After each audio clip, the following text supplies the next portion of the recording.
నేను సివిల్ సర్వెంట్‌గా సొసైటీకి సర్వీస్ చేయాలని ఎప్పుడు అనుకున్నారు? ఏ దశలో? చిన్నప్పటి నుంచి డ్రీమ్ ఉండేది సార్ సివిల్ సర్వెంట్ అవ్వాలని. కానీ బీటెక్ అయిపోయినప్పటి నుంచి స్టార్ట్ చేశాను సార్ చదువుకోవడం. అంటే మీ ఇంట్లో గాని, చుట్టాలు గాని, బంధువులు గాని ఎవరైనా ఉన్న సివిల్ సర్వెంట్స్ ఉంటారా? ఎవ్వరు లేరు సార్. కానీ చిన్నప్పటి నుంచి అమ్మ, నాన్న ఇద్దరు కొన్ని ఇన్‌స్పైరింగ్ స్టోరీస్ చెప్పి అలా పెంచారు. సో, దానివల్ల సివిల్ సర్వెంట్ అవ్వాలి అని డ్రీమ్ ఉండింది. సో, బీటెక్ ఎక్కడ madam? SSN college of engineering చెన్నైలో చేశాను. చెన్నైలో బీటెక్ చేసి ఆహా! తర్వాత ప్రిపేర్ సివిల్స్. అవ్వడానికొచ్చాను. అవును సార్. అవును సార్. ఓకే. సో, ఇప్పుడు మీరు సివిల్స్ ప్రిపేర్ అయ్యే క్రమంలో అంటే దాదాపు ఎన్ని సంవత్సరాలు ప్రిపేర్ అయ్యారు మేడం?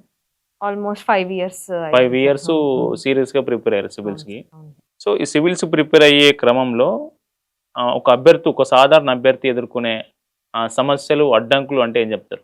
సార్ సమస్యలు చాలానే ఉంటాయి. ఒకటి వచ్చి ఫస్ట్ సివిల్ సర్వీసెస్ అంటేనే చాలా పెద్ద సిలబస్ ఉంటుంది సార్. సో, ఏ రిసోర్స్ చదవాలి, ఏ రిసోర్స్ చదవకూడదు. అంటే ఏ ఏ బుక్ ఇంపార్టెంట్, ఏ బుక్ ఇంపార్టెంట్ కాదు అనేది వ ఒకటి అందరూ ఫేస్ చేస్తారు సార్. రెండవది న్యూస్ పేపర్ చదవటం. ఎప్పుడు స్టార్ట్ చేయాలి? ఎలా స్టార్ట్ చేయాలి? ఏ న్యూస్ ఇంపార్టెంటు, ఏ న్యూస్ ఇంపార్టెంట్ కాదు. న్యూస్ పేపర్స్ అనేవి అందరికీ తెలుసు చాలా ఇంపార్టెంట్ అని. కానీ ఎన్ని న్యూస్ పేపర్స్ చదవాలని గానీ, ఏ న్యూస్ పేపర్ చదవాలని గానీ, అంటే ఏ న్యూస్ పైన కాన్సంట్రేట్ చేయాలి, ఏది కాన్సంట్రేట్ చేయకూడదు అని గానీ. అండ్ ఈ సివిల్ సర్వీసెస్‌లో మెయిన్‌గా మెయిన్స్ ఎగ్జామినేషన్ చాలా ఇంపార్టెంట్. దాంట్లో 9 పేపర్లు రాయాల్సొస్తుంది సార్. అవును. అవును. కంటిన్యూయస్‌గా గూడా రాయాల్సొస్తుంది. అక్కడ ఆన్సర్ రైటింగ్ మెయిన్‌గా నేను బీటెక్ బ్యాక్‌గ్రౌండ్ నుంచి వచ్చా గాబట్టి, హ్యుమానిటీస్ సబ్జెక్ట్స్ పాలిటీ గాని, ఎకనామిక్స్ కానీ 10థ్ వరకు రాసుంటాం. దాని తర్వాత రాయం టచ్ ఉండదు కదా కాబట్టి బీటెక్ వాళ్ళకి. ఆ! సో, అప్పుడు కొంచెం అది కష్టం అనిపిచ్చింది. ఓకే. సో, ఇలాంటివి అంటే కొన్ని మీరు బీటెక్ గ్రాడ్యుయేషన్ సంబంధించి బీటెక్ గాకుండా హ్యుమానిటీస్ చదివి ఉంటే నాకింకా బాగా హెల్ప్ అయ్యేది అని మీకు అనిపించిందా?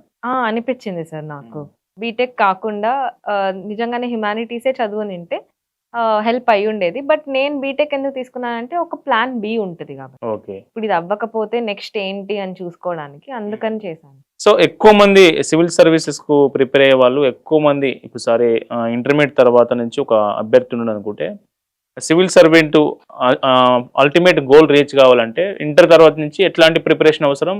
ఇప్పుడు మీరు ఆల్రెడీ ఎదుర్కొన్నారు. మీ సమస్యలన్నీ మీరు అధిగమించి మీరు ర్యాంక్ కొట్టారు కదా! సో, వాళ్ళకి మీరు చెప్పే సూచన ఏంటి? ఇంటర్ తర్వాత నుంచి అంటే డిగ్రీ చేసేటప్పుడు ఒకవేళ వాళ్ళు బీఏ అలా చేస్తున్నారంటే వాళ్ళకి ఆల్రెడీ దాంట్లో హిస్టరీ గాని, పాలిటీ గాని ఇవన్నీ ఉంటాయి. సో, అవి అప్పటినుంచే కొంచెం వాళ్ళకి అవగాహన ఉంటుంది.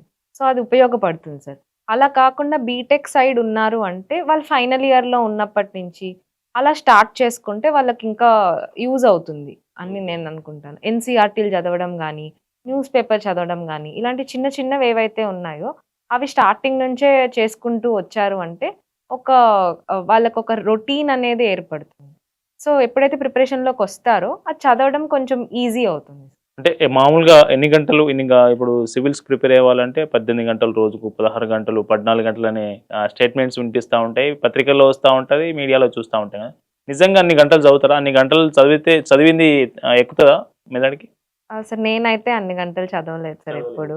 నేను కన్సిస్టెంట్‌గా 6-8 అవర్స్ పర్ డే చదివేదాన్ని సార్. ఎగ్జామ్‌కి ముందు 10-12 అవర్స్ చదివేదాన్ని సార్. ఓకే. ఎగ్జామ్‌కి ఇంకా 2 మంత్స్ ముందుంది అంటే 10 అవర్స్ అన్నా ఖచ్చితంగా చదవడానికి ట్రై చేసేదాన్ని సార్.